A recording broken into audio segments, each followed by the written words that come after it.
Bienvenue à tous, bienvenue dans ce nouveau podcast des déraillés. On va débriefer du Tour de France 2026 puisqu'on est arrivé à la fin hier soir avec la victoire de Mathieu Van Der Poel sur les Champs-Élysées après un final explosif et génial pour le vélo. Un Tour de France animé par plein de choses, sur plein de fronts, sur quasiment tous les maillots. Dès le premier jour, c'est parti pleine balle. Donc on a pas mal de choses à vous raconter. Voilà, on va peut-être parler maillot après maillot. Ce sera peut-être le plus simple.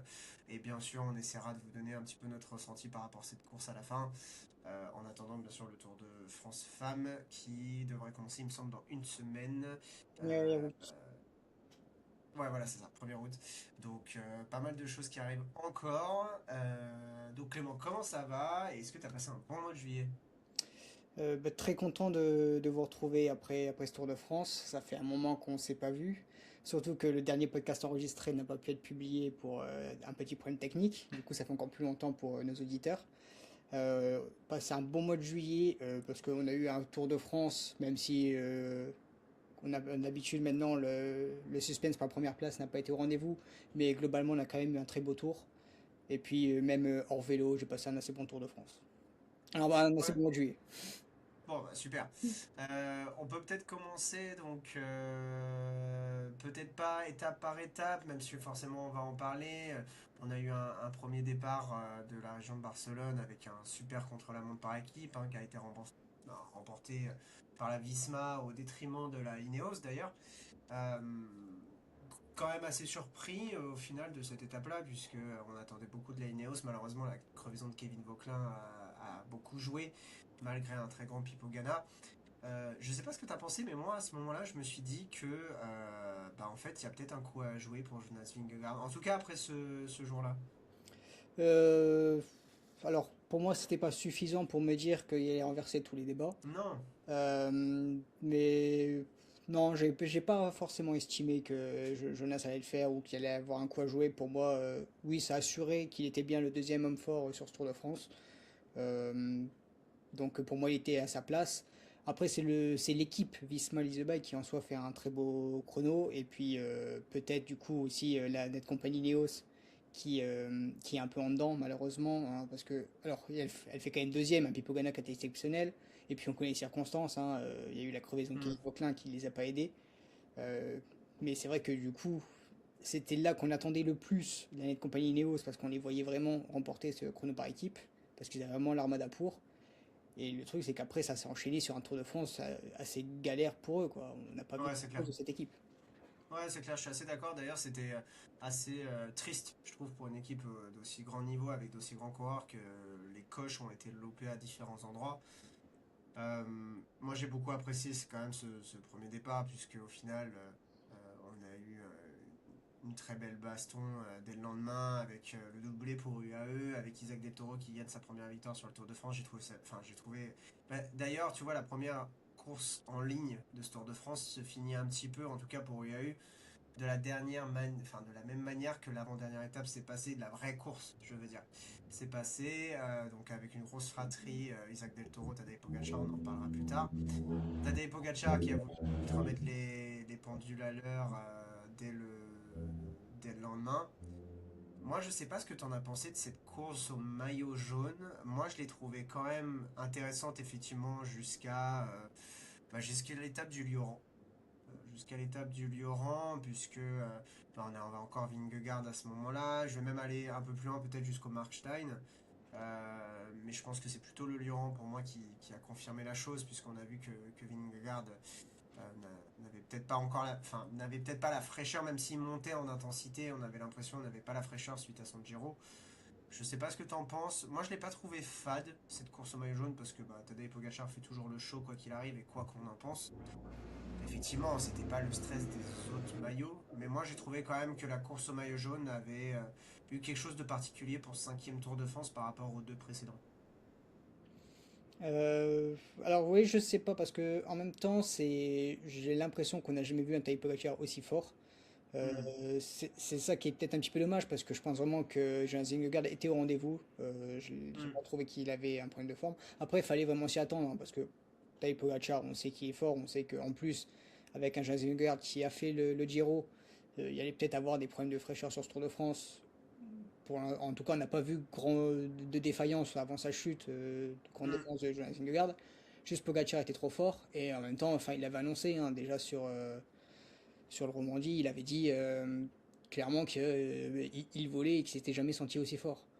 Donc Mm. pour moi, je m'attendais à un Tadej Pogacar très fort. Donc ouais, la course au maillot jaune, il a voulu la plier très vite. Je pense pour plusieurs raisons, hein, tout simplement pour effacer tout espoir de Jonas Vingegaard assez tôt, pour montrer qu'il est le patron et peut-être l'endormir pour la fin.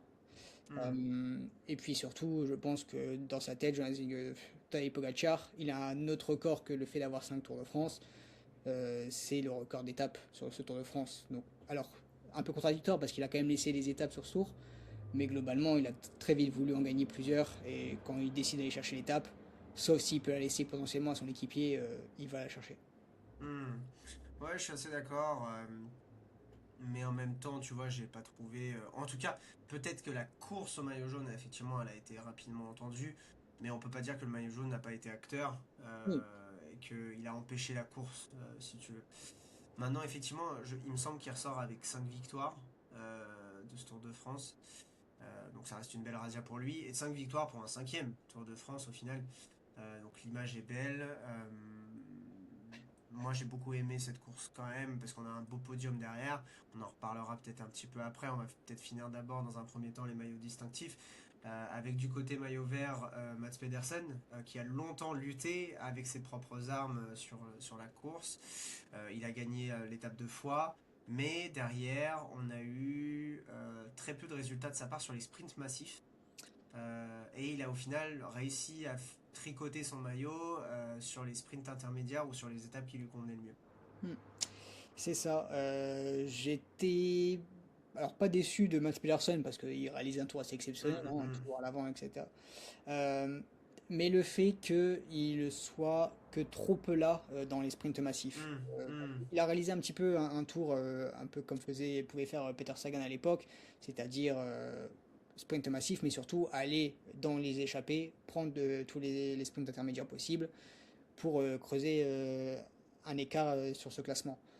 Le problème, c'est qu'au moins Peter Sagan, il jouait les sprints, ça lui arrivait régulièrement de faire troisième, quatrième, etc.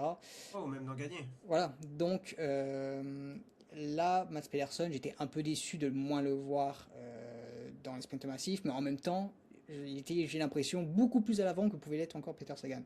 Donc je pense qu'il essayait un peu trop de force dans ses échappées, mais bon, ça lui a réussi, du coup la stratégie était bonne, donc tant pis Et pour lui. encore, il a eu chaud, hein, parce que je trouve que l'étape où Philipsen s'impose, Waouh. pour moi, il fait une erreur tactique monstrueuse en faisant le sprint intermédiaire et en se relevant totalement derrière.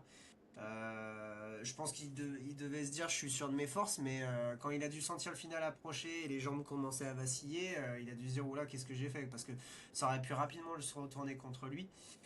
Heureusement, il a su sécuriser la quasi-totalité des points des sprints intermédiaires les jours suivants. Mais c'est quand même tendu parce que s'il n'arrive pas à le faire à Paris, c'est tendu derrière. Hein, parce qu'il se fait coiffer par Philipsen sur la ligne qui essaie de faire gagner Mathieu Van Der Poel, on en reparlera. Mais enfin, il a joué avec le feu, je trouve, quand même, hein, sur ce point-là. Bah, c'est clair. De toute façon, je l'ai noté sur mon téléphone. J'avais noté Mats Pedersen perd le maillot vert sur cette étape à Varon, au cas où il ne gagnait pas à la fin. Au final, il l'a quand même eu, du coup, j'ai pu effacer cette note. Mais oui, en fait, il gagne ce sprint intermédiaire, donc il augmente un peu son avance. Après, il y a cette attaque de Jasper Stuyven, donc on sait qu'ils sont très proches tous les deux, ils ont longtemps été coéquipiers. Et j'ai l'impression qu'en fait, il ne roule pas sur Steven. Il se dit, bah, très bien, si Steven il gagne l'étape, très bien pour lui. Et lui, il va régler le sprint de l'échappée. Sauf que forcément, quand Pedersen ne roule pas, bah, l'échappée ne roule pas avec lui. Et derrière, tu as un peloton lancé pleine balle, avec un Philipsen qui forcément veut rentrer pour le maillot vert. Et au final, c'est ce qui s'est passé. Ils sont rentrés, ils sont même rentrés sur Steven après. Donc, Hmm. peu importe ce que voulait faire Pedersen sur ce jour-là, c'était loupé. Et ça conclut sur une victoire de Jesper Philipsen. Et au final, à la fin de la journée, l'écart était moins grand qu'au début pour Pedersen. Donc mauvaise opération sur cette étape. Ouais, et tu vois, ça compare. Bon, il est un tout petit peu plus jeune, il a pas non plus 20 ans. Mais tu vois, je compare à Richard Carapace qui va nous emmener sur le maillot à pois. tu vois, par rapport à un Valentin Paré-Peintre ou un Mats Pedersen, il a cette expérience supplémentaire, l'air de rien, c'est 3-4 ans de plus qui te permet d'avoir ce pif de course, cette science de course. Parce qu'au final, Richard Carapace, jusqu'au Lioran, on s'est dit, bah, en fait, il est en train de complètement passer à côté de son tour. EF n'aurait pas dû le sélectionner, etc. Au Lioran, il passe pas loin, au final de la victoire. Et on s'est dit, bon, bah, on va plus le revoir. Ça y est, il a pris un coup derrière la tête. Et au final, il fait les 3 dernières étapes alpestres comme un monstre. Il en gagne une, il fait deuxième le lendemain, et le surlendemain, il gagne l'étape la plus dure depuis 10 ans, au moins. Donc c'est assez impressionnant. Moi, ça me convient que ce soit lui, parce que franchement, enfin, en Il est termes de bon. meilleur grimpeur, il a cette grinta, tu vois, que les pays d'Amérique du Sud apportent. Pas comme l'Argentine avec l'état de la Coupe du Monde, mais ça c'est autre chose. Euh, mais c'est vrai Carapaz apporte cette grinta, il est beau à voir sur un vélo, tacticien, il est très fin, il sait exactement où faire mal, et en plus de ça, il fait une remontée au général qui est exceptionnelle, puisqu'il me semble qu'il finit 8 ou 9e, Huitième. 8e. Et puis il gagne 2 étapes magnifiques, notamment la dernière. Alors la dernière se joue un peu un concours de circonstances avec les 2 chutes de Sepp Kuss, Tadej qui marque tout le groupe de favoris, Remco qui part un peu tard. Mais en même temps, on peut pas lui en vouloir pour le coup à Remco sur ça. Moi, je l'ai trouvé génial sa course. Le seul truc que je peux reprocher éventuellement, c'est le fait qu'il ait eu le prix de la combativité quand peut-être Mats Pedersen le méritait tout autant, que Quinn Simmons le méritait tout autant, que Baptiste Verstroffer le méritait tout autant. Tu vois, il y en a plein comme ça que je peux citer. J'ai trouvé ça un peu facile de lui donner en sachant qu'il y a eu 4 étapes où tu l'as vu à l'avant réellement. Oui, il a été combattant dans. Je comprends le Ouais, principe que tu dis, il a été combattant dans le fait d'aller chercher le maillot à poids, mais pour moi, je trouve ça facile de le récompenser juste pour les 3 derniers jours et qu'on se souvienne que de ça, quoi. bah, c'est lui qui prend le prix de la combativité sur ces 4 étapes. Ou les 4 étapes où Ouais, il avance, il le prend. Après, oui, tu as raison, on aurait pu le donner à Pedersen. Ou éventuellement, oui, un Verstroffer ou même un Paré-Peintre, qui je trouve a parce- été beaucoup à l'avant, beaucoup attaqué. Parce qu'au final, c'est vrai que Pedersen et Carapaz, ils ont tous les deux eu leur maillot distinctif. Donc après, ce qui ne veut pas dire qu'avoir maillot distinctif ne veut pas que tu veux chercher un autre prix ou un autre maillot, évidemment. Mais je pense que le taux de la combativité, en général, c'est plus une récompense qu'un vrai prix, vu que c'est un peu subjectif au final. Donc ouais, ouais, bien sûr. le donner à quelqu'un qui justement apparaît pas, qui n'a pas eu le maillot, ou un Verstropher qui a attaqué, qui est parti seul sur des étapes de plat où on savait très bien que ça n'allait pas aller au bout pour lui, euh, ça aurait pu l'être aussi. Après, en soi, c'est pas non plus complètement immérité. Non, non, non, je dis pas que c'est un vol, je dis juste que tu vois, pour la diversité, surtout sur des petites équipes, ou en tout cas plus petit budget, comme fait partie Baptiste Verstoffer, tu vois, j'aurais préféré que ça aille là. Après, je comprends pourquoi tu lui donnes, il n'y a pas de sujet. Euh, et je trouve qu'encore une fois, c'est un très beau maillot à poids et c'est mérité. C'est son deuxième d'ailleurs après 2024. Donc moi, je suis 100% pour que ce soit Richard Carapaz et que en plus ça a été très très bien rendu. Il a fait beaucoup pour la course, je trouve, les 3 derniers jours. Il a apporté du mouvement, donc vraiment pas de problème sur ça. On a eu un dernier classement, en tout cas pour les maillots distinctifs, avec le maillot blanc, maillot du meilleur jeune, qui nous a tenu en haleine en fait au final jusqu'au dernier jour de course. Ouais, au final, parce que on se disait pourquoi pas Paul Texas sur cette dernière étape attaquer ou faire péter Del Toro, parce qu'on avait vu sur l'étape de Lioran que Del Toro pouvait avoir des faiblesses, hein, donc c'était pas Hum, complètement hum, hum. faisable. L'écart n'était pas énorme, je ne me rappelle plus combien exactement il était. 26 secondes, quelque chose comme ça, il me semble. Voilà, donc c'était faisable. Finalement, ça ne s'est pas passé. Mais je suis quand même content que Paul Sexas ait essayé, même alors il était pas bien, parce qu'il a dit à Hum, ses hum, hum. coéquipiers, je sais plus si il a dit ralentir, mais en tout cas, à un moment où Prodome. ouais, Prodome a accéléré, même Sexas n'a pas suivi. Après, il a dit il a fait non de la tête pour dire qu'il pouvait pas suivre. Mais au moins, ils ont tenté, ils ont fait rouler, donc c'est bien, parce qu'en plus, dans tous les cas, il perd pas grand-chose, vu qu'il était quatrième, il reste quatrième. Donc en soi, c'est pas très grave là-dessus. Et au moins, c'est quelqu'un qui tente et ça veut dire qu'il se voit déjà comme un leader pour les prochaines éditions. Donc il fait déjà travailler son équipe, il apprend. Ils apprennent à travailler, ils apprennent à attaquer, à tenter des coups. Et c'est que comme ça qu'il pourra devenir un jour remporter ce Tour de France. Même s'il a Ouais, largement le potentiel, il faudra battre Pogacar. je suis assez d'accord avec toi parce qu'au final, parmi les favoris, le top 8, on va dire, le top 7, c'est un peu le seul à vraiment avoir voulu tatiller Tadej Pogacar, hormis Vingegaard, parce que Vingegaard a dû abandonner malheureusement sur chute. Ça, à mon avis d'ailleurs, ça a beaucoup changé la physionomie de la course, notamment après, je crois que c'est un jour ou 2 jours plus tard, l'abandon de Florian Lipovic. Euh, donc je ne sais pas ce qui se serait passé dans cette course, notamment pour Isaac Del Toro, qui effectivement a affiché des faiblesses à certains moments. Mais est-ce que c'était réellement des faiblesses? On sait que UAE a été malade dans son entièreté au final, hein, dans la fin de ce tour. Donc est-ce que ça a joué? Je pense que oui. Je pense que Vingegaard aurait fait peut-être du plus de mal à Del Toro que Sexas aurait pu en faire. Lipovic voulait à tout prix monter sur ce podium-là. Donc au final, on a une fin de Tour de France qui est un peu amputée de plein de variables. Et je pense que ça a mieux servi Del Toro que Sexas. Moi, je suis quand même content que Isaac Del Toro monte sur le podium parce qu'après son loupé, ou en tout cas cette mauvaise gestion de la fin du Giro de l'année dernière, il méritait de monter sur un nouveau podium de grand tour. On le reverra, il en gagnera sûrement, hein, comme Paul Sexas en gagnera. Et puis je trouve ça bien parce que tu vois, le fait que Paul Sexas finisse quatrième au pied du podium, qu'il n'ait pas le maillot blanc, que derrière, il y a juste derrière Lenny Martinez, bah, dans un sens et dans l'autre, ça lui a permis de ne pas avoir trop la pression surdimensionnée, parce qu'au final, pour l'instant, il nous donne que des espoirs. Il n'a rien confirmé réellement. Il a appris, effectivement, il confirme tous les espoirs qu'on a, mais pour l'instant, c'est que des espoirs. Il n'y a pas eu de victoire d'étape, il n'y a pas eu de grands mouvements, il n'y a pas eu de grande remontée au général. Et d'un autre côté, il a Lenny Martinez qui est juste derrière, ça le décharge, et comme je disais, devant Isaac Del Toro, ça le décharge. Donc au final, je pense que c'était la meilleure chose qui pouvait lui arriver. Il n'est pas meilleur jeune du tour, donc c'est pas trop. Il n'est pas sur le podium, donc c'est pas trop. Mais en même temps, il est devant tout le reste. Et effectivement, comme tu dis, c'est un peu le seul à avoir un peu pesé sur la course, l'air de rien, ou en tout cas avoir essayé. Et en plus, il a pu confirmer le fait que Decathlon s'entoure de mieux en mieux, puisque on a potentiellement Ben O'Connor qui va revenir l'année prochaine, on en aura d'autres, et Richie Tello est commencé à revenir à un bon niveau, puisqu'il a connu un quinzaine, ouais, les 15 premiers jours du Tour de France très compliqué, hein. Et bah, Nicolas Prodhomme qui a montré un niveau exceptionnel sur tout le Tour de France. Donc il n'y a que du bon, il n'y a que du positif. On sait que ça, même s'il a tenté et qu'il finit au final, je crois, à quasiment une 30 ou 2 minutes du podium, on s'en fout. Il n'y avait rien à perdre, il y avait tellement d'écart avec Martinez que il n'y avait pas de sujet, quoi. Donc voilà. Le seul truc éventuellement que je peux reprocher à cette course au maillot blanc, c'est que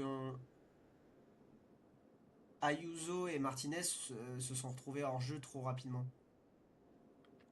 Ouais, après, ben, c'est un Tour de France, c'est long. On sait que, parce qu'en plus, on disait avant ce début de tour que c'est l'un des plus beaux tours, Hmm. en tout cas sur la start list, où tout le monde Ouais. arrive, et en plus, tout le monde arrive prêt, avec sans trop de pépins physiques et tout ça. Par contre, on savait que c'était du coup quasiment impossible que tout le monde finisse le tour, parce que les chutes, ça peut arriver, ou que personne n'ait Hmm. de défaillance. Donc Hmm. en soi, oui, il y avait quatre candidats potentiels, je pense, et ouais, pas plus que ça, pour le maillot blanc. Même si Martinez, on ne le voyait pas spécialement, mais il a fini par le devenir plus ou moins. Euh, et que du coup, il en reste que deux à la fin, parce qu'Ayuso, c'est quoi? C'est juste avant la troisième semaine qui commence vraiment à craquer, donc il n'était pas encore trop Ouais, il me loin semble avant que ça, déjà il laisse même un si peu de j'y croyais plume au pas trop. Mark Stein. Ouais, il laisse un peu de plume au Mark Stein, il me Oui, mais c'est pas semble, et encore des écarts réellement énormes. à Solaison. Comment? C'est pas encore des écarts énormes, donc Oui, oui, oui, bien c'était sûr. encore jouable si réalisait une bonne troisième semaine. Mais oui, ça a été une belle bataille pour le maillot blanc. Ça a été, je pense, du coup, avec peut-être le maillot vert quand même, euh, le maillot que j'ai un peu plus ou moins le plus aimé suivre. Parce que, alors même si j'ai adoré les échappées d'Alexandre Carapaz et la bataille avec Valentin Paré-Peintre, déjà je m'attendais vraiment jusqu'au bout à ce que ça allait être Pogacar comme au final qui allait choper ce maillot. Hum. Et je trouvais que c'était un peu trop. Bah, Paré-Peintre qui gagne chaque sprint, mais au final il craque pour Carapaz. Je trouvais que le schéma s'est un peu trop répété. Mais sinon, oui, très belle bataille au maillot blanc pour revenir là-dessus. Ouais. Même si à la fin, oui, il n'y a plus que deux qui se battent. De toute façon, c'est le Tour de France, hein, c'est plus une guerre d'usure qu'au final, forcément, toujours qui est le meilleur. Ouais, et au final, on a une meilleure équipe chez Lidl Trek, et ça, je trouve que c'est normal. Ça a été très disputé avec UAE assez longtemps. Et puis après, il y a eu l'abandon de McNulty, les problèmes intestinaux de Adam Yates. Au final, on a perdu beaucoup de temps sur 2 étapes, donc ça a été fichu. Meilleur équipé, Quinn Simmons. Je trouve ça assez mérité d'ailleurs, parce que enfin, il était monstrueux lui aussi, comme Vacek d'ailleurs. Je pense qu'on aurait pu donner à l'un ou l'autre. Ils se sont sacrifiés pour Ayuso, pour Skelmose, pour Pedersen. Et d'ailleurs, peut-être un peu dommage parce que je pense que Quinn Simmons avait largement une victoire dans les pattes. Vacek peut-être aussi. Mais ça, on le savait avant d'arriver sur le Tour de France. On avait tous pointé du doigt la Lidl Trek comme vraiment l'équipe avec un épouvantail de compétences et de coureurs le plus complet, hein. Ça, on l'avait pointé avant le Tour que c'était l'équipe à suivre, quoi. Oui, clairement, en termes de chasseurs d'étapes, c'est clairement la meilleure équipe. Et d'autant plus qu'en plus, Skelmose et Ayuso ont joué le classement général. Mais si l'un d'entre eux avait décroché, c'est le genre de mec qui aurait pu partir sur des échappées ou des victoires Ouais. d'étape. Je pense plus Skelmose qu'Ayuso dans ce profil-là. Même si au final, c'est Skelmose qui réalise le meilleur classement général. Ouais, c'est clair. J'ai été assez surpris d'ailleurs de ça. On peut peut-être en parler en 30 secondes pour pas s'éterniser, mais en même temps, je suis surpris et pas surpris parce que Ayuso offre un perspective de performance, ou en tout cas de potentiel peut-être plus importante que ce qu'est le Moseux. Mais en fait, on dit ça depuis déjà 2 ans, et alors on sait qu'il est encore très jeune, il me semble qu'il a 23 ans. Euh, donc il a encore le temps, beaucoup de temps, mais enfin, je commence à trouver, enfin, arriver à court d'arguments, si tu veux, pour expliquer les contre-performances. Est-ce qu'au final, c'est pas un gars qui peut juste jouer le podium qu'un grand tour, ou alors est-ce que c'est sur un grand tour, sur des circonstances qui lui permettraient de se retrouver leader? Euh, je pense que c'est un grimpeur exceptionnel, que c'est un super rouleur, on l'a encore vu sur le chrono, même si bah, effectivement il commençait à avoir des performances en denti en 3e semaine. Il perd beaucoup de temps dans l'Alpe d'Huez, je m'y attendais pas du tout à celle-là. Je pensais que ça allait beaucoup mieux lui convenir que pour ce qui est le Moseux, à contrario du lendemain d'ailleurs. Euh, il a eu le beau tenter, par contre il a eu le courage de tenter le lendemain sur l'étape reine monstrueuse, euh, et bravo à lui. Mais je sais pas, j'arrive un peu à court de compréhension sur ça. Et je dis pas que le temps presse, parce qu'encore une fois, il a 23 ans, mais je m'attendais peut-être à une meilleure performance de Ayuso quand même. Enfin, en plus, c'est à mon avis pourquoi Lidl Trek lui a confié les rênes quand même. Bah, c'est ça. Déjà, ça fait. Alors, c'est un espoir énorme parce que du coup, avant que Isaac Del Toro débarque chez UAE, c'était censé être lui Hmm, le successeur de Pogacar. Ça hmm. ne l'a pas fait parce que pour plusieurs raisons, il a voulu être leader trop vite et puis tout simplement un manque de régularité. Il arrive chez Lidl Trek, on se dit peut-être avec une équipe tournée autour de lui, ça va un peu mieux le faire. Même si au final, on a bien vu, l'équipe n'était pas tournée autour de lui Oui, oui, oui, bien parce sûr. qu'il y avait trop de choses à voir. Mais surtout, en fait, quand il arrive l'année dernière, quand c'est annoncé, Mathias Kelmose n'est pas d'accord avec ça. Ouais, Mathias c'est Kelmose clair. était censé être le leader de cette équipe et on vient de lui mettre dans les pattes un Juan Ayuso qui, du coup, devrait logiquement même pas être le concurrencer, il devrait être devant lui. Là, en tout cas, je pense que Skimose a bien montré qu'il pouvait largement mériter d'être le leader, même sur des classements généraux de la Lidl Trek. Et du coup, à voir l'année prochaine, est-ce qu'on vient encore avec deux coureurs? Est-ce on fait comme pour Pedersen et Milan, on envoie un sur le Giro, un sur le Tour? Ou est-ce que tout simplement on choisit pas, bah Juan, t'es bien gentil, mais il t'a battu, donc c'est Skelmose qui reste notre leader pour le moment. Ouais, après, je pense qu'effectivement, je m'attendais pas à ce que le niveau soit si proche déjà. Et même s'il y avait des signes. Mais ce qu'il imaginait, c'est surtout, après, il le savait peut-être déjà dès le départ, dès le premier coup de pédale, le premier jour, hein. Mais pour un mec qui est censé être assez aérien en montagne, je l'ai pas trouvé aérien. Et c'est dommage parce que je trouve qu'il a pas un style complètement cassé en termes si tu veux, de mécanique. Mais je sais pas, je m'attendais à un peu plus de sursaut. Tu vois, il attaque sur la dernière étape, mais en fait, t'aurais peut-être dû tenter un petit peu avant. Tu vois, si tu veux gratter un peu de temps quand tout le monde était au même niveau, bah, c'est à ce moment-là où on attend justement. C'est bien de vouloir rattraper le retard, mais je l'ai trouvé un peu manquant d'audace. et comme beaucoup d'ailleurs dans ce top 10. Euh, donc voilà. On peut peut-être parler justement du top 10 si tu l'as avec toi. Ouais, Donc on a 10, il me semble, c'est Jordan Gegad. c'est ça. Jordan Gegad, bah moi, j'ai trouvé course parfaite hein, pour lui. Il a su se remobiliser quand il fallait. Alors effectivement, il perd le coup, notamment quand Carapace se rapproche fortement, mais en même temps, il sort pas du top 10 non plus. Il y a des moments où ça a été chaud hein, pour lui d'accrocher le top 10 par des événements en course, etc. Moi, franchement, je trouve que c'est une belle progression pour Jordan Gegad qui était pas sûr d'être sur le Tour de France, t'en avais parlé. Euh, je trouve que c'est une belle progression. Je pense pas qu'il soit encore à son maximum. Je pense qu'il peut encore progresser. Je sais pas s'il pourra beaucoup progresser au point d'obtenir un top 5, hein. Mais en tout cas, je pense qu'il peut progresser et aller jouer des victoires d'étape, des maillots à poids ou encore de manière pérenne des top 10, je pense. Bah, c'est ça. Top 5, j'y crois pas trop. En tout cas sur le Tour de France, peut-être sur des grands Ouais. tours, éventuellement sur le Tour de France, très compliqué. Mais deux top 10 de suite, bah déjà c'est pas si simple que ça à réaliser. Mm. Après, oui, évidemment, il fait top 10, mais on l'a jamais vu avec les leaders ou quoi, hein. C'est top 10, pas, en fait, c'est à celui qui perd le moins de temps, qui s'accroche le plus. Mais il est très bon là-dedans. Après, là, il en a fait deux de suite. Est-ce que s'il revient sur le tour la saison prochaine, est-ce qu'on n'aimerait pas justement, comme tu as dit, le voir pour plutôt chercher les victoires d'étape ou aller chercher un maillot à poids ou des prix de la combativité?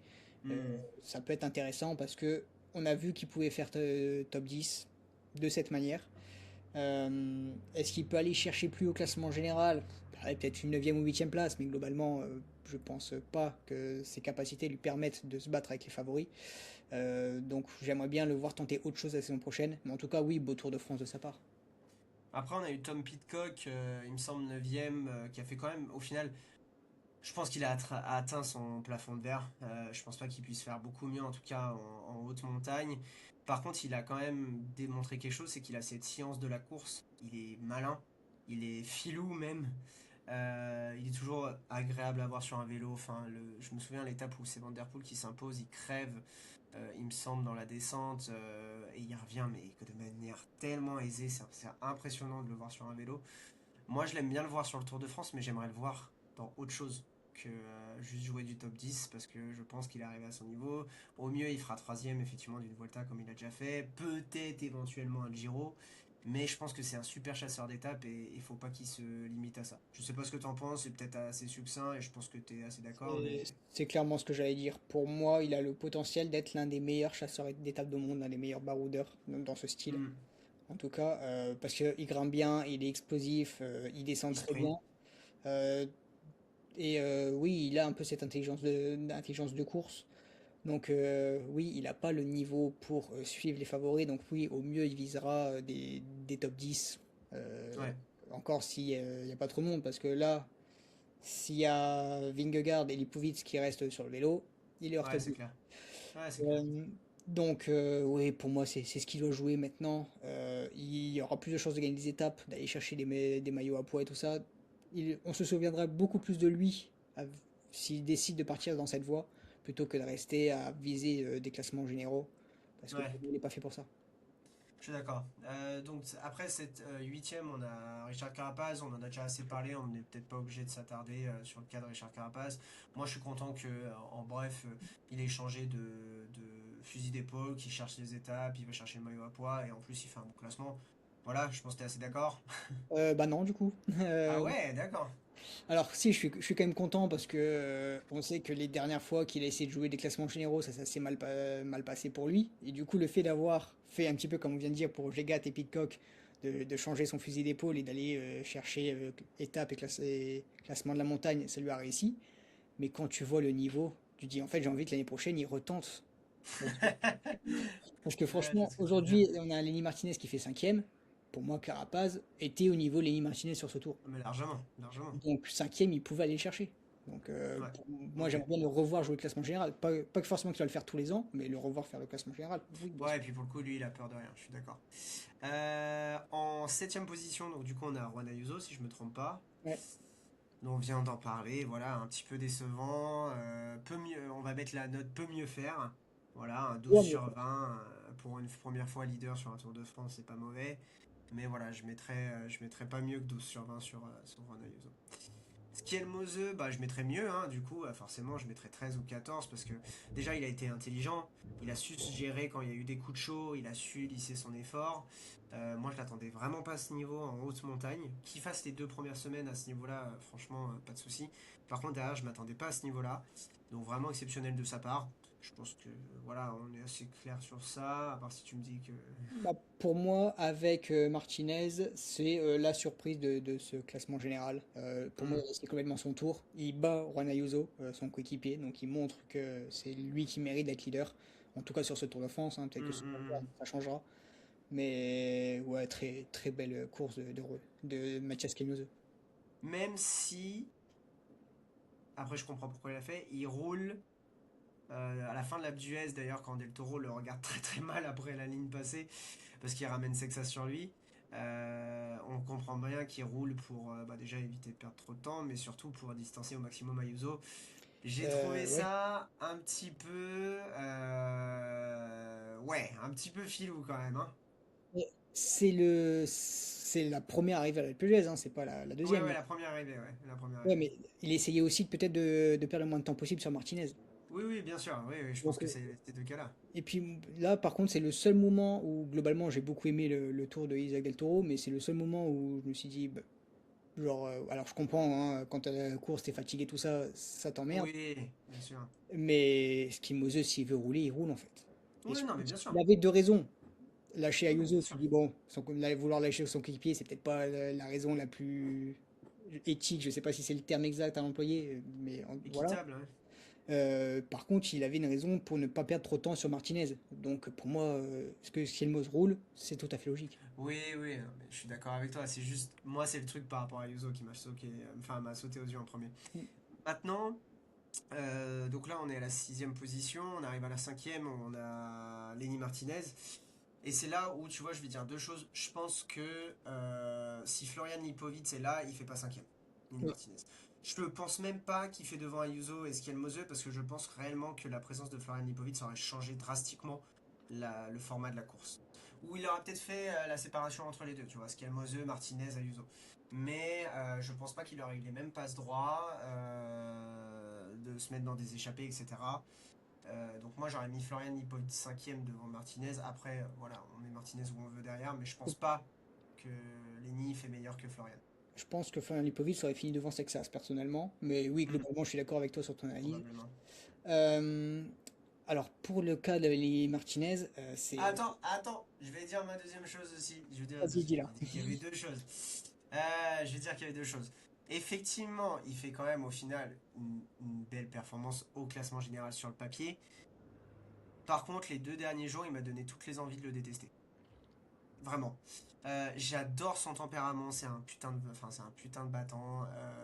Il donne envie, il a la niaque et tout ça. Mais il y a des choses que, enfin, je trouve que ça représente pas les valeurs du cyclisme. Il y a plusieurs choses. Ou en tout cas, pas ma valeur du cyclisme. Je veux pas dire que c'est pareil pour tout le monde parce que je veux pas qu'on s'attire les foudres. Mais en tout cas, c'est pas mes valeurs du cyclisme. Pourquoi? Parce que l'année dernière, sur le Dauphiné, il gagne une étape sur le Dauphiné en déposant masse dans le dernier col.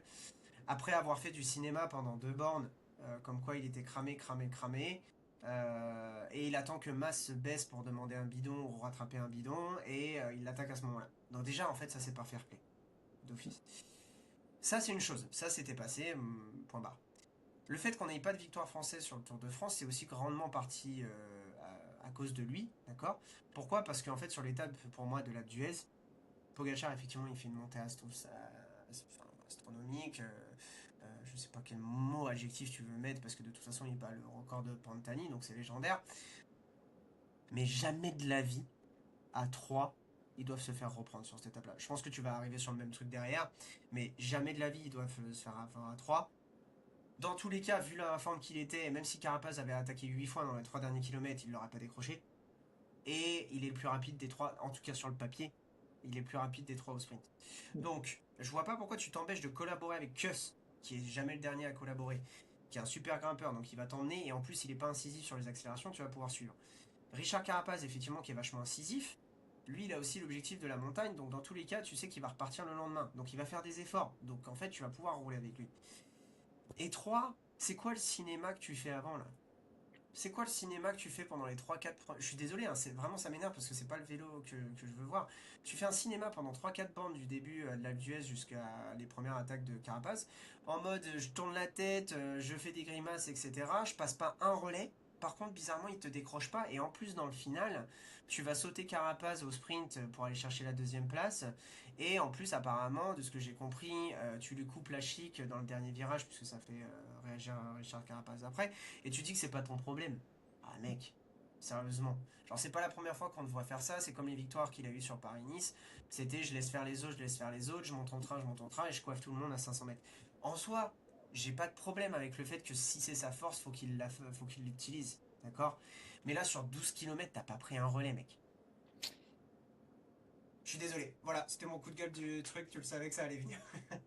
Bah, parce que de toute façon, j'avais prévu qu'on fasse cette partie coup de gueule. Je comptais d'abord faire le positif avant de faire le coup de gueule. Donc, tu l'as un peu fait, mais du coup, Non mais encore une fois, je vais, super Tour de France pour lui, hein, je vais super enchaîner, résultat, hein, je vais zéro enchaîner sur sujet. le coup de gueule et je vais partir sur le positif plus tard. Euh, ouais, moi aussi, franchement, Lenny, il m'a déçu sur cette montée. Et Euh, le lendemain, c'était la même En fait, chose, putain. Le lendemain, oui, c'était mais la même chose. le main, c'est différent. Il suit les Oui, favoris. oui, mais si tu Euh, veux, le mood qu'il met, c'est ça que je veux dire. il a lâché qui voulait lâcher, donc c'était bon là-dessus. Euh, Par contre, oui, sur cette étape, bah déjà, il peut se permettre d'aller chercher la victoire à l'étape, parce il en a clairement les capacités à ce moment-là. Clairement. Il le fait Clairement, pas. c'est un très bon grimpeur. Donc, éventuellement, peut-être qu'il y a eu cette stratégie de Pogacar va se cramer pour revenir. Au moment où il revient, t'accroches à roue et tu le sautes au sprint. En réalité, au moment où Pogacar est revenu, il s'est mis dans sa roue, on s'est dit pourquoi pas la stratégie s'ils savaient très bien qu'ils allaient pas tenir jusqu'au bout ou qu'ils Oui, sentent parce que qu'ils allaient pas Poggi tenir jusqu'au bout. paraissait pas très frais à ce moment-là. Ouais. Euh, mais c'est vrai que le fait de sauter, de prendre aucun relais, au moins passe un peu devant, roulotte un petit peu, quoi, fait au moins le minimum. Et de en plus, moi c'est plutôt la réaction d'après-course, quand justement on en a parlé, qu'il a osé nous dire non, mais en fait je n'avais pas les capacités de rouler devant. Euh, Et en plus, tu fais l'erreur dans le final de laisser Carapace repasser derrière Poggi, quoi. et puis il dit surtout, vous regardez bien, Carapaz m'a sauté avant que Poggi revienne sur nous. Mais à ce moment-là, on sait très bien que c'est pas Carapaz qui l'a sauté. Martinez a voulu attendre Pogacar pour faire la stratégie qu'il a eue, de se remettre dans sa roue. Arrête Ouais. de nous faire croire que. Parce que même au moment, un moment un peu plus tôt, je crois que c'est 2-3 km plus tôt, Carapaz attaque, Sepkus ne peut pas suivre, donc il laisse un trou entre 5 et 10 mètres. Et Martinez, du coup, reste un peu derrière, et puis il rattrape Carapaz tellement facilement, donc il était clairement le plus fort à ce moment-là. Donc oui, le fait qu'il ne roule pas, ça a été un peu gênant. Et en fait, c'est dommage pour lui parce qu'il réalise un très beau Tour de France. Il vient faire cinquième alors qu'à la base, il était là pour des étapes et un maillot C'est à clair, poids. mais c'est clair. Euh, il prend la place de leader à Tiberi et tout ça. Donc c'est assez exceptionnel ce qu'il fait sur ce Tour de France. Pourtant, Hum. finalement, sa cote de popularité à la fin du Tour, bah, elle est plus basse, j'ai l'impression, alors que normalement, on aurait dû se dire, putain, incroyable, un mec qui fait, un Français qui fait cinquième Tour de France, on l'attendait pas, en plus, il a pas un gabarit de rouleur comme tous les Hum. coureurs qui jouent les classements généraux aujourd'hui, donc il devrait avoir un petit peu, oui, une Martinez Mania actuellement, et au final, bah, les gens ne le supportent pas. Je sais pas si tu regardais plutôt sur Eurosport ou sur France TV.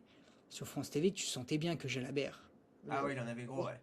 il en avait- il en pouvait plus. Et puis Lenny Martinez, il tape un peu sur le guidon à l'arrivée, et Hum. Jalabert dit, mais il fallait y penser avant. Il le dit tout de Ouais, c'est suite. clair. Et le lendemain, il Ouais. remet des petits coups. Alors, forcément, il garde son côté commentateur, donc il doit un peu respecter, mais tu sens à sa voix et et ce qu'il dit, Ouais. qu'il est énervé là-dessus. Ouais, non, je suis d'accord. Et puis, bon, après, j'ai pas vu la famille Martinez rouler parce que bon, j'étais trop jeune pour l'époque. Et puis, même si ça a été de très bons coureurs, ça n'a pas été les légendes absolues. Du coup, c'est pas sur eux qu'on a le plus d'images, d'archives, forcément. Il y en a forcément quelques-unes. Mais il paraît que c'est un peu commun dans la famille. Et puis, parce que Ouais. même les déclarations de son père, au final, qui dit qu'il est très fier de Lenny, que Lenny, dans tous les cas, nous ne pouvait pas le faire, tout ça. Et il disait oui, les commentateurs d'Eurosport, moi j'écoutais sur Eurosport pour bien mettre un tir à France TV, parce que je pense que c'est France TV plutôt qui a attaqué un peu Hum. Lenny, qui disait moi de toute façon j'écoute Eurosport, eux ils étaient très contents de la montée de Lenny. Alors, j'ai pas écouté. Ouais, et puis, enfin, En il y fait, a je un trouve qu'à ce moment. moment-là, juste son père doit se taire. Il y a eu des Ouais, critiques c'est sur clair. son fils. Tant pis, il Et y puis, en a. c'est pas à lui qu'on demande réellement son avis, quoi. Enfin, c'est. Voilà. Ouais, bon, je suis d'accord avec toi, au moins c'est bien, on est en phase, et encore une fois, félicitations à Ligny, hein, zéro sujet, moi je suis super content qu'il y ait deux Français qui montent en puissance, hein. Mais, C'est ça, c'est un coureur que de base, j'adore Lenny Martinez. Et ouais, je sais, on en oh, parle cette souvent. étape m'a tellement fait chier parce qu'il réalise un tour. À part ça, son tour est, je le trouve magnifique, même si oui, il reste Ouais, numéro 1, même s'il attaque pas. C'était pas tellement son rôle au final ouais, et puis, pour le quand classement même une général. montée en puissance sur les deux derniers jours qui est impressionnante, donc non, non, non, félicitations à lui, peut mieux faire, lui aussi, je lui mettrai 14, peut mieux faire, avec une victoire d'étape c'est mieux. Après, Juste, donc du coup je vais on arrive, revenir, je vais encore remettre un ouais, petit coup là-dessus par contre, parce que je me demande pourquoi il n'a pas roulé. Parce que, ok, il dit je vais pas rouler pour sauter Carapaz sur la ligne si on arrive au bout, ou alors attendre Pogacar. Sauf qu'en fait, tu avais Ayuso qui du coup a lâché et Skelmos derrière. Tu sais que tu peux leur prendre des places au classement général vu qu'avant l'étape, tu étais derrière eux. Mais roule à bloc. Même si tu gagnes pas hum. l'étape, roule à bloc et va assurer ta place au classement général. Il l'a pas fait non plus. Ouais, Donc, c'est clair. au final, il fait quand même Surtout devant que, eux, mais surtout qu'au final, il prend aussi beaucoup de temps à Sexas sur cette étape. Donc en fait, tu peux te dire, il aurait potentiellement pu finir quatrième. ouais. Enfin bref, dans tous les cas, c'est comme ça. On arrive donc bientôt au podium. On a Paul Sexas qui est quatrième. Euh, on fera peut-être un épisode spécifique si tu veux bien sur Paul Sexas parce que sinon on risque de s'étaler beaucoup. Euh, Paul Sexas, pour moi, très beau Tour de France. Comme on le disait, pour moi, limite, c'est mieux qu'il ait fait quatrième que podium et maillot blanc.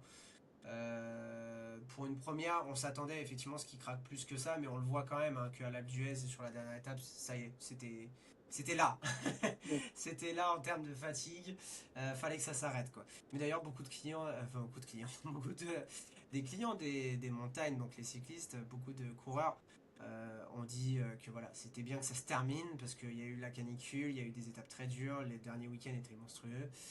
Donc quand même, voilà, moi je mettrais, je sais pas quelle note tu mettrais, moi je mettrais quand même un 15, ouais, allez, même ouais, un 15 et demi sur 20 à Paul Sexas. Ouais, c'est ça. Bah, en fait, moi, je sais pas trop quelle note je mettrais parce que c'était soit je m'attendais vraiment à ce qu'il lutte pour le podium et au final, bah, il en est pas très loin, donc oui, on peut dire qu'il a lutté pour le podium, soit qu'il prenne un tir énorme. Donc au Hmm. final, il passe au podium, mais il n'a pas pris un tir complet, même si tu sentais à la fin que ça devenait compliqué. Il est quand même toujours là au classement général, il n'est pas très très loin. Donc oui, globalement, tour très réussi pour Paul Texas.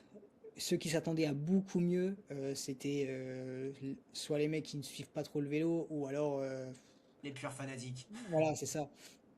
Et par contre, ça, c'est un petit truc qui m'a saoulé. On en reparlera si on fait un épisode complet sur lui. Il y a eu des mecs, Jean-Michel, je sais tout, dans les commentaires, qui disent vous voyez, vous nous le vendez tout le temps, mais en fait, il vaut rien du tout. C'est probablement des mecs qui n'ont jamais fait de vélo, qui ont juste entendu l'équipe ou alors France Télévisions ou je ne sais plus quelle chaîne parler de Paul Sexas parce que tout le monde parlait de lui avant le Tour de France et qui commencent à nous faire les spécialistes en disant moi je savais qu'il était mauvais, il n'est pas du tout mauvais, il fait quatrième du Tour de France, c'est déjà pour n'importe qui quelque chose d'exceptionnel. Et en plus il a que 19 ans, donc si tu attendais mieux que ça parce que tu as écouté des journalistes mais qu'à la base tu ne suis pas le vélo, tant pis pour toi en fait. Ouais, je suis d'accord. Et puis après, on a donc le podium avec Isaac Del Toro.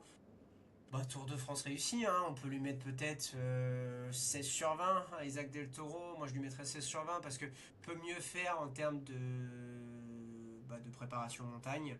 Le chrono était pas du tout décevant, à contrario de ce que tout le monde annonçait. Il gagne une victoire d'étape, même si elle est laissée par Pogacar, mais il la gagne quand même. Surtout que c'est lui qui fait toute l'ascension de la montée finale à Barcelone. Il est pas loin d'en claquer une autre à un autre moment. Il fait quand même une très bonne première semaine avec les Pyrénées. Il a un moment de craquage au Lioran, mais il gère plutôt bien la chose. J'ai trouvé que je mets aussi 16 sur 20 parce qu'il a apporté une certaine maturité dans son jugement, ce qui lui a manqué sur le Giro l'année dernière. C'est-à-dire qu'au moment où ça a été dur au Giro, il a complètement lâché les pédales et puis c'est parti en vrille. Là, au moment où ça devenait dur, il est resté sur son capteur de puissance, sur ses sensations, et il a limité la casse au mieux, ce qu'un grand champion doit faire. On l'a vu plusieurs fois, même dans le dernier jour où Pogacar fait un faux rythme basé sur ses performances à lui, et qu'on a vu bah, au final les mêmes limites qu'à Paul Sexas, qui connaissent à eux deux très peu le poids de 3 semaines. Et ben, il a su se gérer, il a su se motiver, serrer les dents jusqu'au bout. Donc moi je lui mets un 16 sur 20 quand même sur la motivation qu'il a démontré, la force de caractère.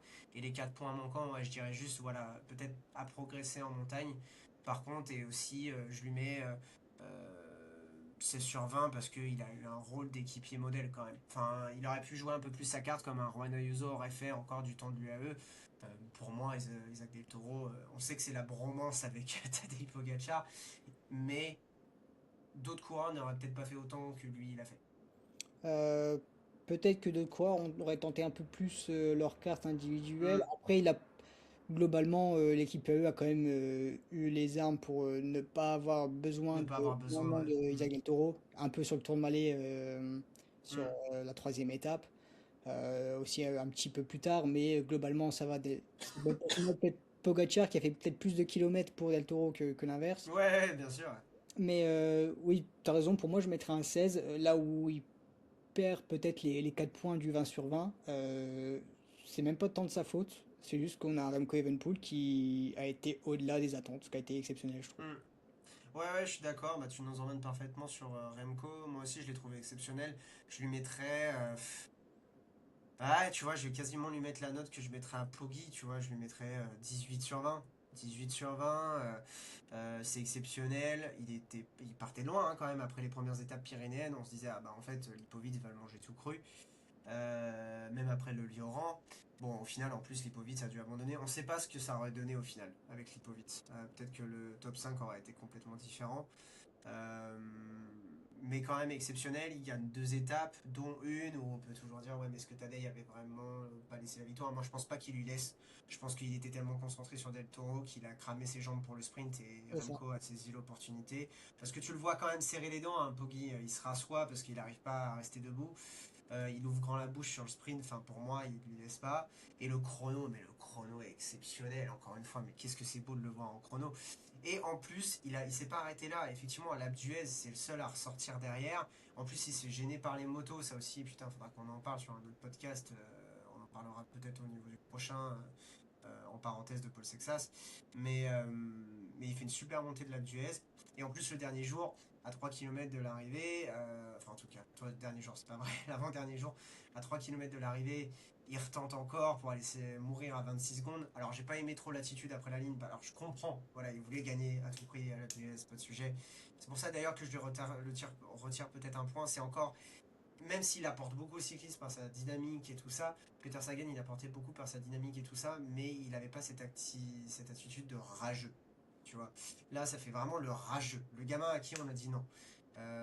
Être déçu, il n'y a pas de sujet, mais par contre tu gueules pas sur ton partenaire de ton équipe qui t'attend à l'arrivée depuis 5 heures avec tes trucs, même si c'est sur son job, t'es pas là pour lui gueuler dessus en lui disant pourquoi tu souris, c'est pas une victoire. Maintenant, en gros, tu viens de finir deuxième du Tour de France, deuxième de l'étape Rennes, même si effectivement ça aurait été cool de gagner, bah à ce moment-là, il fallait partir avant. Hein. Et puis en plus, tu fais le show sur la dernière étape quand même au champ. Donc en fait, tu fais un beau Tour de France. Et moi, c'est vraiment la seule chose pour laquelle je lui retirais un ou 2 points avec éventuellement un début frileux de Tour de France. Mais effectivement, je suis d'accord avec toi, exceptionnel. Bah, de toute façon, on a l'habitude, hein, Remco Evenepoel, il a un caractère bien à lui, un caractère qu'on n'apprécie pas, en tout cas tous les deux, on apprécie moyennement. Certains aiment beaucoup, hein. On a un ami à nous qui est absolument fan de Remco Evenepoel. Mhm. Euh, Il va sûrement nous casser en deux d'ailleurs dans les commentaires. Certainement, si on publie ça, il va certainement nous mettre un petit commentaire. Mais oui, globalement, très beau tour de Remco. Au début, on pouvait avoir quelques doutes sur la trotte montagne, hein, parce qu'on a vu dans l'ascension du Tourmalet, il est distancé. Lipovic, c'est devant lui. Il revient dans la descente. Ça, par contre, très impressionnant, parce que Ouais, vraiment. faut se rappeler que il y a 2023, du coup, c'était il n'y a pas si longtemps que ça, il est nul en descente. C'est un mec qui est arrivé sur le vélo sur le tard.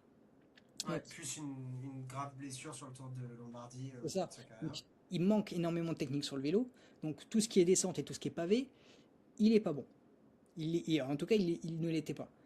Cette année, il a quand même fait troisième du Tour des Flandres. Et en plus, en descente, c'est devenu peut-être un des meilleurs descendeurs en tout cas parmi les favoris. Pas parce qu'il est le plus technique, je pense pas. Par contre, dès qu'il y a une ligne droite en descente, il Oh envoie un la bloc, vache, ouais, c'est clair. et du coup, il arrive à récupérer le temps comme ça.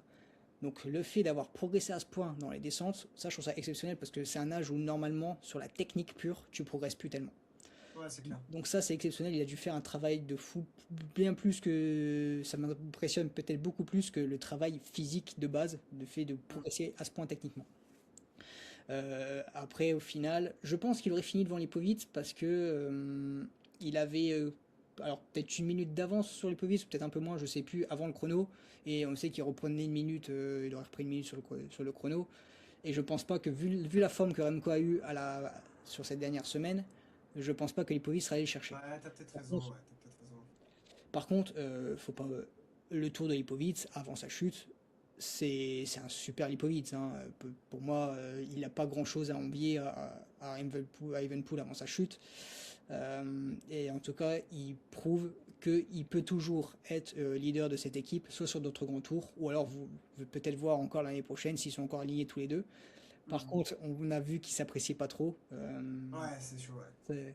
En même temps, alors oui, c'est peut-être pas l'ambiance de base du cyclisme et tout ça, parce qu'en général, on aime bien avoir un seul leader, mais ça me fait un petit peu penser aux équipiers en Formule 1 qui parfois se Mm, mm, détestent mm. au plus haut Mm, point. mm. Alors là, je sais pas s'ils détestent autant que Je pense certains pas, mais équipiers de oui, c'est Formule un 1, peu ça, ouais. mais en tout cas, ils s'apprécient pas trop et ils veulent tous les deux montrer que c'est les leaders. Donc, à mon avis, ça peut nous montrer de belles choses sur les prochaines années. Ouais. Et par contre, du coup, pour revenir à Remco, il m'a impressionné aussi ben, du coup, dans la haute montagne parce que je pensais que ça allait être compliqué Ouais. pour lui en troisième semaine. Et finalement, pas du tout. Il a fait partie des meilleurs à ce moment-là.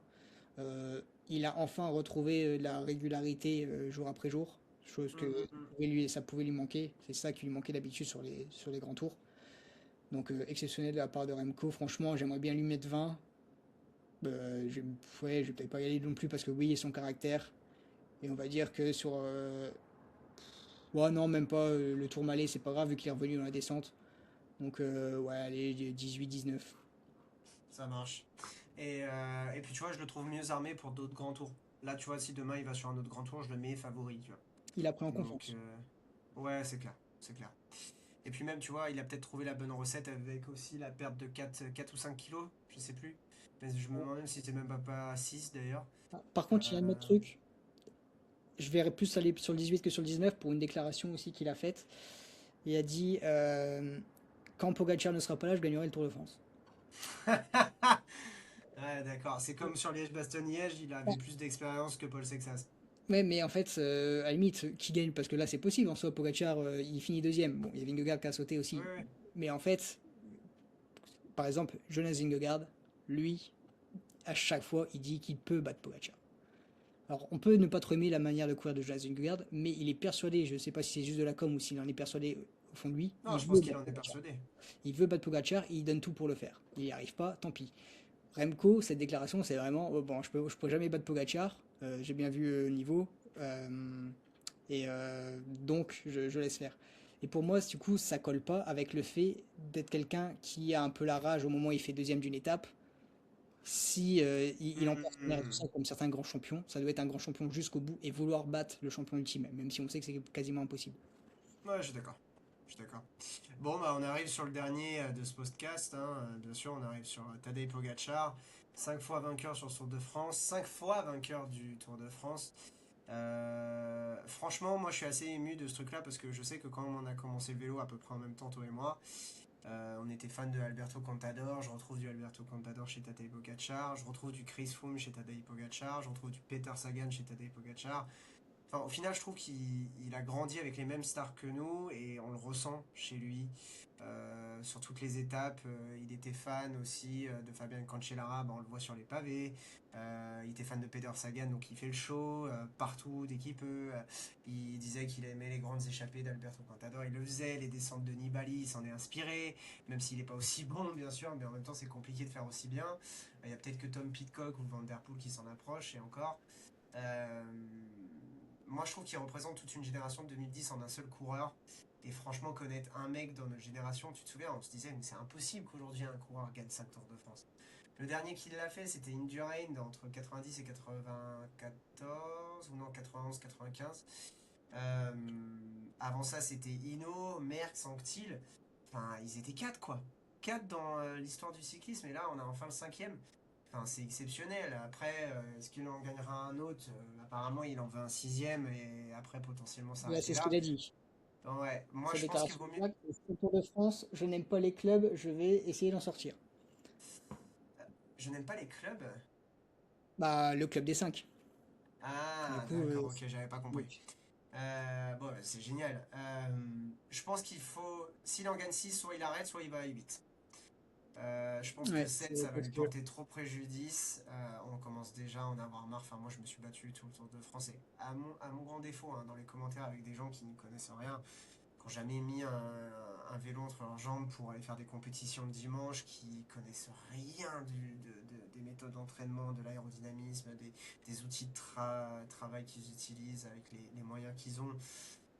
On enlèvera, de toute façon, j'ai l'impression qu'on aura beau se battre, on n'enlèvera jamais le dopage des discussions autour du vélo, mais je trouve ça en fait toujours dur de dire que c'est toujours le vélo, alors que ça fait un moment qu'on n'a pas eu de gros poissons. Alors effectivement, est-ce que c'est la théorie du silence, donc c'est-à-dire que pour l'instant on n'en parle pas, mais d'un coup il y a une dizaine de têtes qui vont tomber?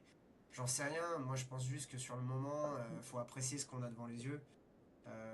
Moi c'est pour ça que je mettrais 18 sur 20 à Pogacar autant que Remco. Pourquoi? Parce que il a manqué peut-être un peu plus de combat par rapport à son image. Je sais qu'il a pas envie. Je sais qu'il a pas envie de le faire, de rentrer sur ce terrain-là, comme Froome a dû le faire, comme Contador, comme Nibali, comme Egan Bernal l'ont fait. Je sais que Jonas en a parlé, mais lui, il veut pas en parler. Donc, en tout cas, au minimum, j'aimerais juste qu'en vrai, il arrive à se détacher de ce truc-là, et s'il doit le prouver, qu'il le prouve. Et moi, je l'y crois, donc je lui enlèverai un point pour ça, peut-être pour sa com sur ça. Et peut-être parce que je le voyais faire le show sur 2 étapes. Mais, mais ça, c'est juste moi. Mais donc voilà, je lui mettrai 18 sur 20 parce qu'il nous a quand même gratifié d'un beau Tour de France. C'est un maillot jaune exceptionnel. Enfin, faut arrêter de dire qu'on s'ennuie avec lui, c'est pas vrai. Enfin, je trouve pas qu'on s'ennuie en fait. Je trouve pas qu'on non. s'ennuie. Il fait toujours la course. Qu'on aime le fait qu'il gagne ou qu'il gagne pas, c'est une chose. Mais de dire que le mec, on s'ennuie à cause de lui, c'est faux. On a le droit d'avoir ses préférés, effectivement. Mais si demain Paul Sexas il gagne 5 Tours de France, j'ai l'impression qu'en France on parlera pas de dopage ou alors on dira pas que c'est ennuyant. Donc ouais, franchement, faut lui lâcher la grappe sur ça. C'est exceptionnel ce qui nous gratifie. Enfin, je crois que les gens se rendent pas compte ce que c'est de gagner 5 Tours de France et d'avoir connu un coureur qui a gagné 5 Tours de France et d'aller avoir regardé faire. Et en plus, c'est un coureur qui dit qu'il va pas faire une course, enfin, faire de la course jusqu'à ses 33, 34 ans en fait. Donc ça veut dire que celle-là, ça se trouve dans 2, 3 ans, Pogacar il dit stop. Et on sera tous là à se dire, bah merde, maintenant on sait plus pour qui être. Parce que effectivement, le vélo a besoin, aujourd'hui, je trouve, de grandes têtes d'affiche pour prendre encore plus d'ampleur. Et s'il y a bien un mec qu'aujourd'hui on reconnaît partout, même quand il n'a pas le casque, c'est Tadej Pogacar. Donc si on est un vélo aussi connu, c'est grâce à Tadej Pogacar. Donc ouais, je lui mets 18 sur 20 et je lui dis un grand merci pour ce Tour de France parce que c'est génial d'avoir connu quelqu'un qui a un cinquième Tour de France de mon vivant. Franchement, j'y croyais pas, donc je suis super content. Bon. Alors, pour le coup du cinquième Tour de France, j'ai quand même longtemps cru pour Froome. Parce que je pense que s'il n'y avait pas eu ces chutes et puis tout ça, il aurait pu aller en chercher un cinquième. Mais bon, c'est pas tellement le débat, c'est quand même génial d'avoir, comme tu dis, un coureur qui gagne le cinquième Tour de France. Là où je suis très content quand même pour Pogacar, c'est que contrairement à la fin du Tour de France l'année dernière, où tu sentais qu'il en avait marre, on avait peur Ouais. qu'il arrête le vélo prématurément parce qu'il n'en pouvait plus, genre, tu Hmm. sentais qu'il s'amusait pas. Là, on sent quand même qu'il s'amusait jusqu'au bout. Hmm. Peut-être aussi le fait Parce que, d'avoir aidé le taureau, ça lui a donné un autre ouais, j'allais objectif. dire. Ouais, ouais. Euh, mais du coup, en tout cas, il s'amuse jusqu'au bout et ça, j'aime bien parce que c'est un champion qui a l'habitude de tout le temps être souriant, d'aimer le vélo, d'aimer un peu faire la guerre. Je pense que du coup, le fait aussi ultra dominer, c'est pas de sa faute en même temps, hein, mais je pense que ça lui crée un peu d'ennui de temps en temps. Donc là, je suis content de l'avoir vu s'amuser jusqu'au bout et qu'on n'ait pas eu ces déclarations qu'il y a pu avoir l'année dernière où on le sentait vraiment presque au bord de la dépression. Mais oui, coureur exceptionnel, Pogacar, pas grand chose à lui reprocher sur ce tour. Certains lui ont reproché le Ouais. fait d'avoir laissé l'étape à Del Toro. Hmm.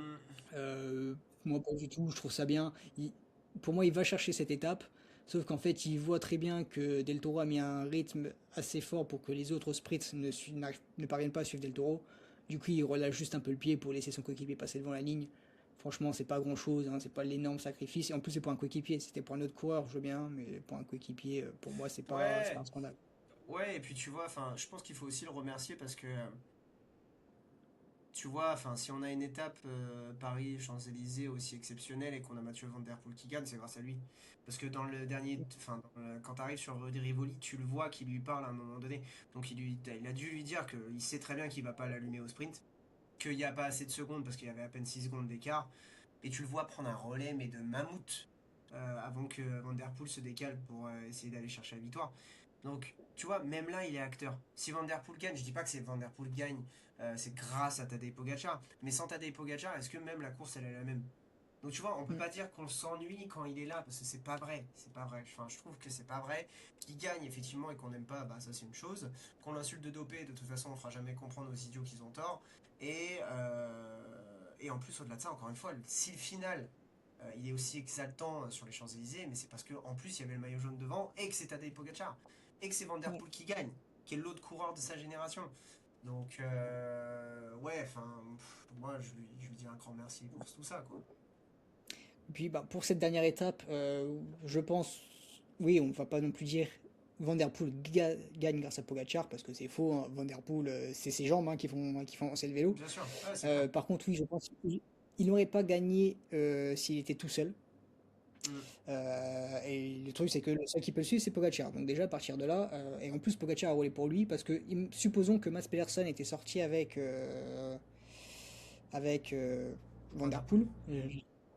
Euh, Même si Pedersen, c'est pas le genre de mec qui d'habitude saute des relais, je pense pas qu'il se serait sacrifié à ce point pour Van Der Mm. Poel, vu qu'il aurait voulu chercher la victoire. Donc il y a un monde où si c'était les deux qui étaient partis, ce serait revenu derrière aussi. Donc je pense que oui, Pogacar a été le partenaire idéal pour ne pas que ça revienne. Et du coup, ça lui a bien servi avec un Pogacar qui a roulé pour lui. On sait que les deux sont très proches. Donc ça l'a quand même bien aidé. Ouais, c'est clair. Bon, en tout cas, un très beau Tour de France. On vous fera un prochain, un prochain podcast en parlant de Paul Sexas plus longuement. Et peut-être les Une tops et les petite de flops. coup de gueule, si tu me permets. Ouais, bien sûr. Et après, il faudra qu'on y aille, mais vas-y, avec grand plaisir. Alors, j'ai un coup de gueule, je vais pas passer trop longtemps dessus parce que toutes les chaînes, tous les podcasts en ont parlé au moment où c'est sorti.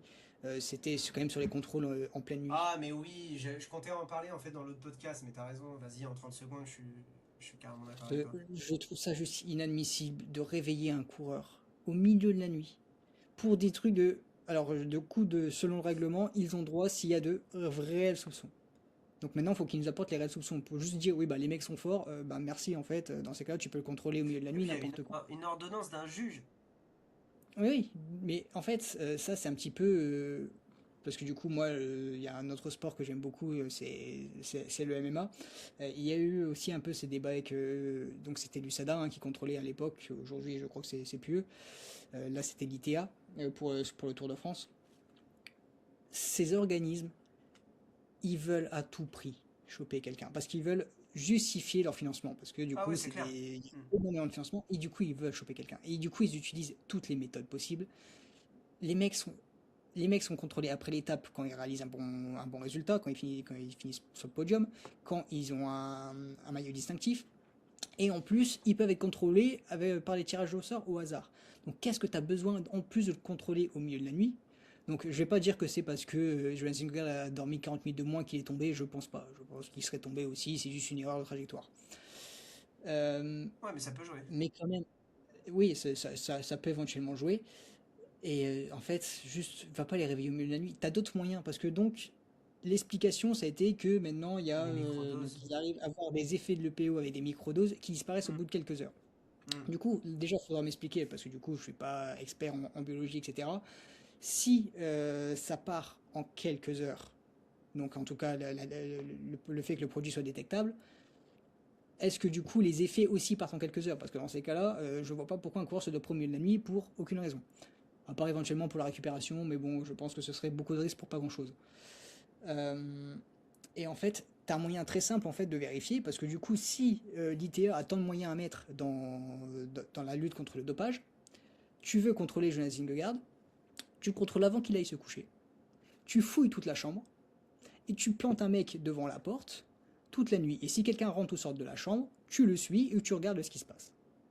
Hmm. Parce que non, donc en fait, le sommeil des coureurs n'est pas important. Par contre, eux, leur sommeil, il est assez important parce qu'ils savaient très bien qu'ils allaient venir à cette heure-là. Ils sont rentrés et après, ils sont partis se coucher normalement. Donc, tu fous un mec devant lui, tu surveilles la chambre, c'est tout. Si tu sais que le mec Hmm. était pas dopé avant et que tu as vérifié la chambre, globalement, si tu surveilles que personne n'entre ou ne sort, il n'y a aucun moyen que le coureur puisse se doper au milieu de la nuit. Ouais, c'est clair. Et puis, pour le coup, enfin, moi je trouve ça dur parce que là, t'as un juge qui ordonne pour lui. Et puis au final, bah, d'ailleurs, on l'avait posté.